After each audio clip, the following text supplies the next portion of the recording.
Internacional para mim representou muito, mesmo aqueles momentos que não foram, às vezes não foram bons, mas eu sempre tive por parte da torcida do Internacional um agradecimento muito grande.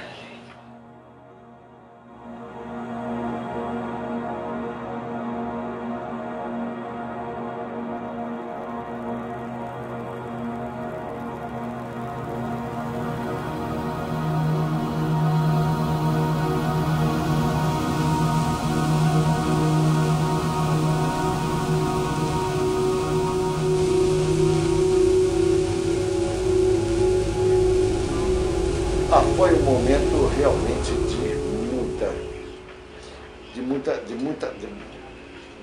de muita penetração, vamos dizer assim. Eu cheguei ao Rio Grande do Sul vindo como jogador profissional, na esperança de que, de repente, a minha mulher, que na época era minha namorada, estava no Rio de Janeiro. Então eu cheguei com a intenção de, quem sabe, de chegar em Porto Alegre, jogar, quem sabe, algum tempo e depois voltar para o Rio. Mas não, eu acabei invertendo toda a situação.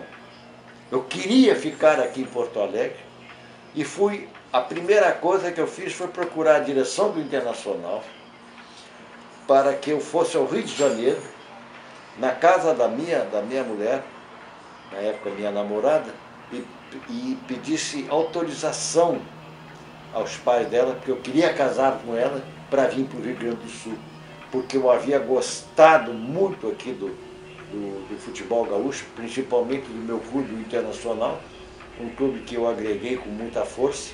Então foi um momento assim de muita decisão e uma modificação que mudou toda a minha vida.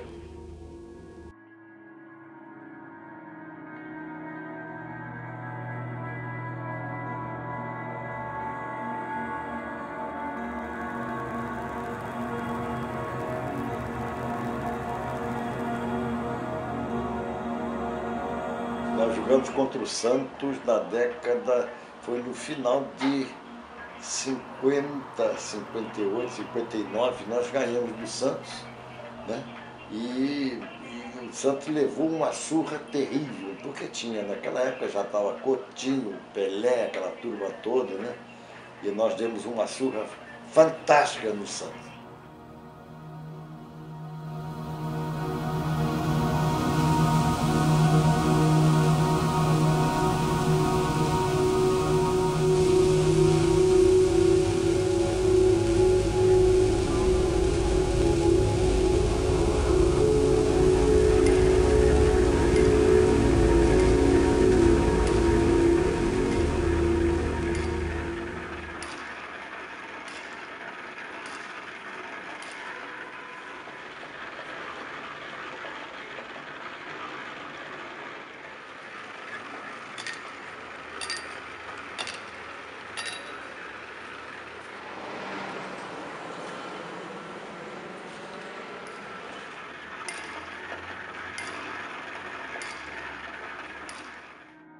O grande estádio da história do Cruzeiro é o Estádio da Montanha, onde o Cruzeiro foi grande, forte e poderia ter sido bem maior.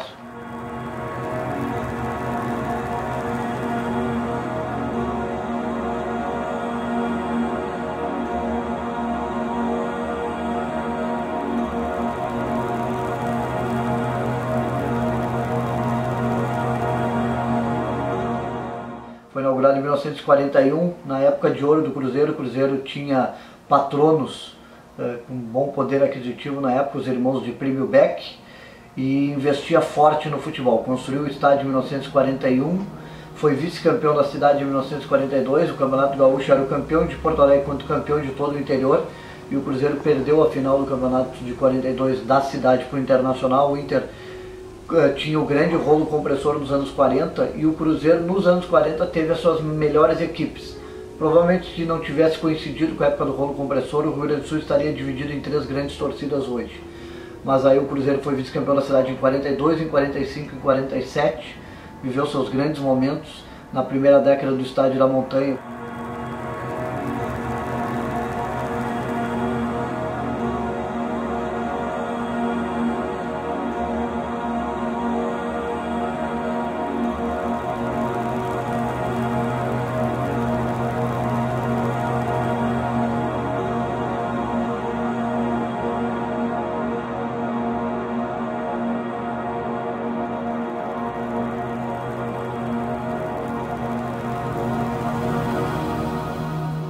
e a diretoria entendia que era a oportunidade do Cruzeiro ter uma solução financeira, porque o clube ganhou uma área enorme na época lá nos altos da Protásio, poderia se desenvolver como clube, sairia de perto do estádio do Grêmio e do Internacional, poderia buscar um outro público e poderia crescer como clube.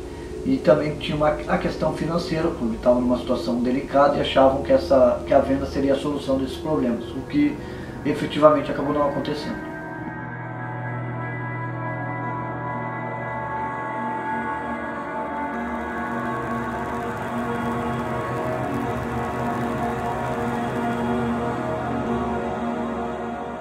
A torcida não se renovou, o clube se apequenou, quase morreu no final dos anos 90 e início dos anos 2000 e conseguiu ressurgir com um trabalho abnegado que culmina com a próxima e com a inauguração do novo estádio que está bem próximo, que vai acontecer em breve.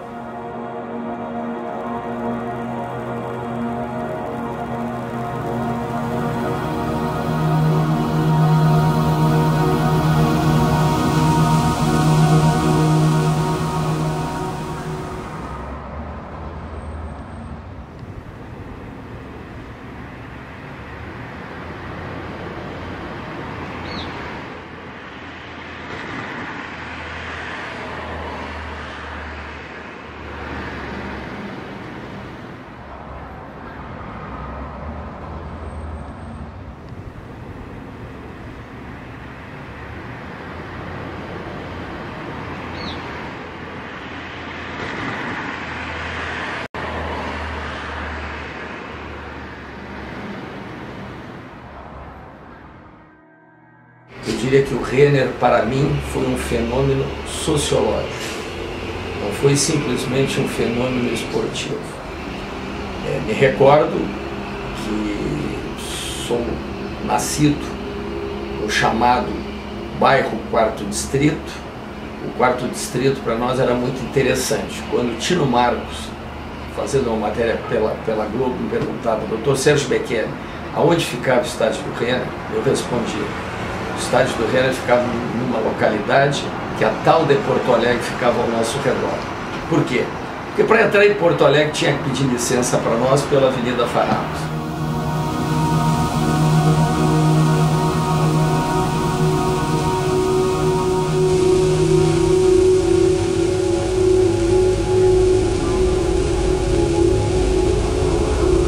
E o Renner começa em 1931, até que o seu grande mentor, Egon Renner, que tinha um baita terreno, tinha grana também, né? Tinha capacidade financeira para isso.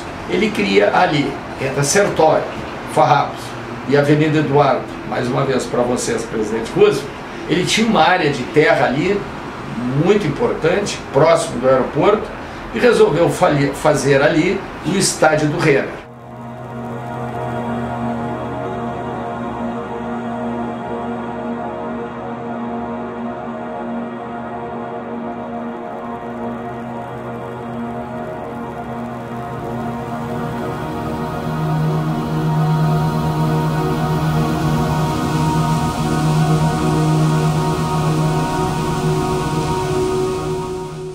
O crescimento do Renner, o Renner começou a se tornar um clube que teve a petulância de se igualar à Grêmio Internacional, coisa hoje é quase tão impossível, na época eu acho que era mais.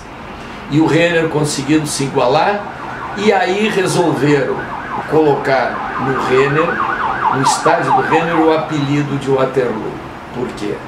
Porque nós sabemos que a Batalha de Waterloo foi onde naufragou o nosso querido Napoleão Bonaparte, e esse apelido era exatamente por isso, porque lá dentro do estádio do Renner ninguém ganhava.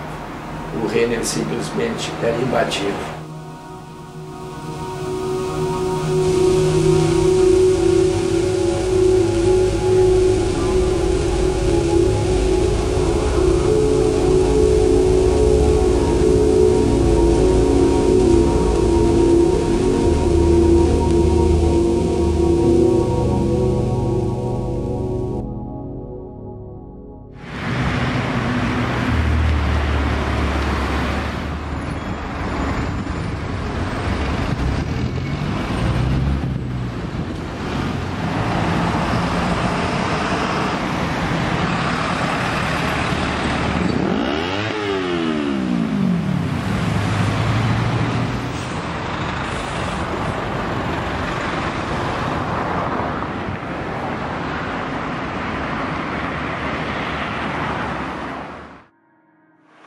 Aqui é o marco zero da história do Grêmio Futebol Porto-Alegrense. Se criou aqui um dos maiores times do futebol brasileiro. Razão pela qual hoje nós estamos aqui reverenciando aquela fundação de uma equipe gloriosa das Três Cores. E aqui também se criou a ideia que o racismo não existia no Grêmio, com a vinda do Tesourinho, em 1952. Essa ideia nos traz o seguinte: o Grêmio sempre vai combater todas as injustiças procedidas que venham intervir no seu futebol e na sua vivência aqui no Grêmio. O Grêmio representou a minha vida.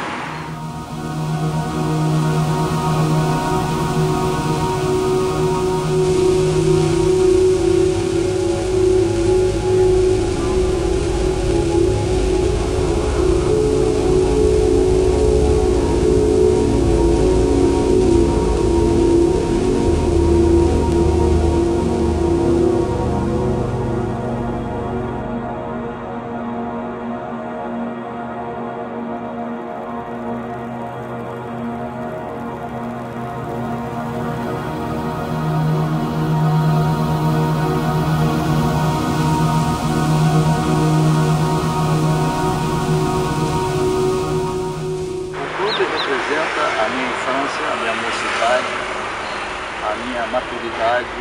Eu, lá no Grêmio, eu me criei no Grêmio como juvenil, passei aspirante profissional como pessoa, fui para a escola, estudei, fui para uma universidade, por ser uma universidade. Hoje eu sou formado em odontologia, graças a Deus, graças ao Grêmio, que confiou em mim, me facilitou, porque o treino era muito seguidos e o clube me facilitava para ir à escola, principalmente quando eu estava concentrado. Se concentrava quinta-feira, depois do treino, eu sexta, sábado eu ia para a escola. Então o clube me facilitou muito. O Grêmio representou a minha vida.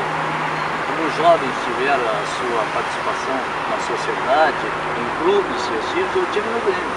O Grêmio representou a minha vida como jovem, me deu todo o amparo, eu consegui grandes amizades, isso foi muito importante para mim. E outra coisa, conheci o mundo.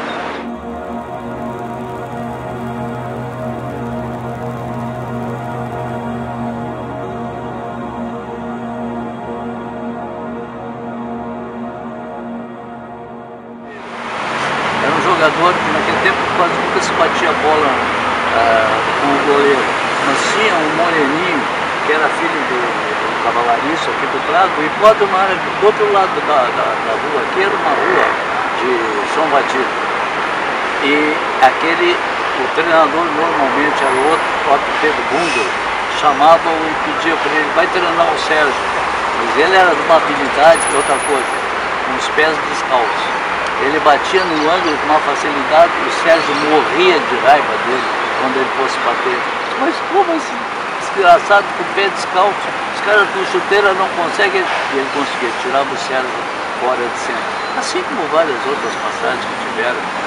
O Grêmio era muito apegado não o Grêmio, a fatos assim, extraterrestres, espirituosos, e os caras dar banho de não sei o quê. Uma vez deram um banho de não sei o quê, os caras passaram um sebo no corpo deles. Eu era juvenil, estava olhando por uma janela. E eles tiveram que botar a roupa em cima daquilo. Agora foi jogar contra o Grêmio. Resultado do jogo, 3-0 para o Grêmio. Aí o treinador ficou louco da cara, apareceu o Telêmico fazendo de Lima, que era uma figura diretiva, e expulsou eles aí. E eles gritavam aqui na lomba, aqui: vocês não vão ganhar mais nada. E o Telêmico fazendo assim: mas nunca ganhamos com vocês. Então, esses fatos, assim, tem uma série de fatos que ocorreram naquela época que era de muito espiritualismo.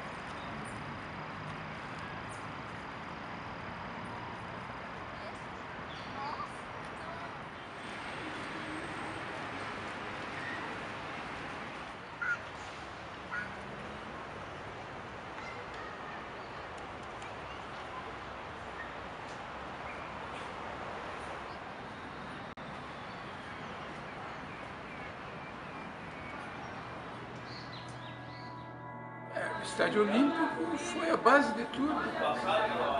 Convocação para a seleção brasileira, interesses de outros clubes. Aqui no Brasil, todos, muitos do exterior, do qual eu nunca quis sair. O Grêmio representa tudo.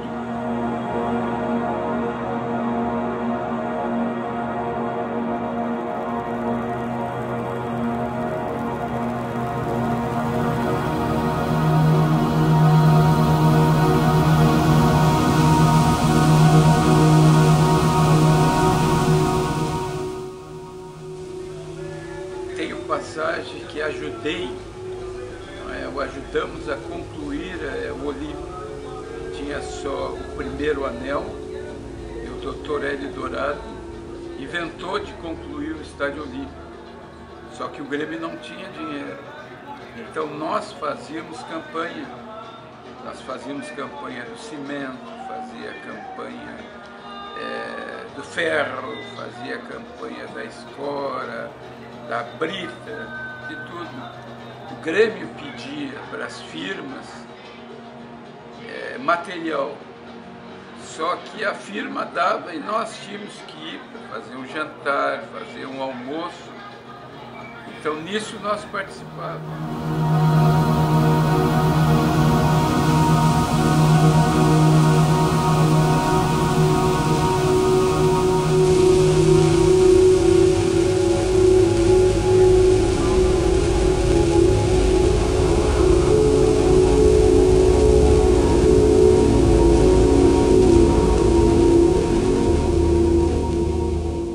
Porque 11 anos de clube não é fácil. Hoje em dia o jogador fica 1 ano, 2 anos no máximo e já vai embora. E eu fiquei 11 anos.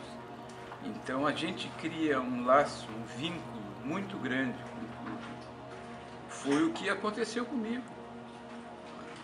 O Grêmio era a minha casa, tomava café, almoçava, jantava no Grêmio. O Grêmio era tudo, a minha família frequentava. Antes tinha a tal de concentração, onde a gente concentrava quinta-feira para jogar domingo, a gente se ausentava um pouco.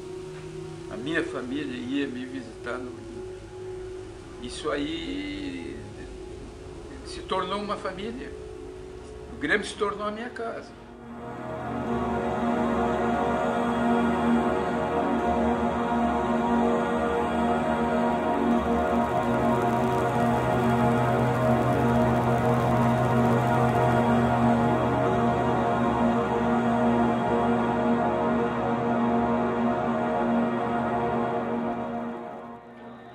O amor que a gente tem, o amor que a gente cria, mas a vida é assim, compreendo perfeitamente que nós temos que andar para frente.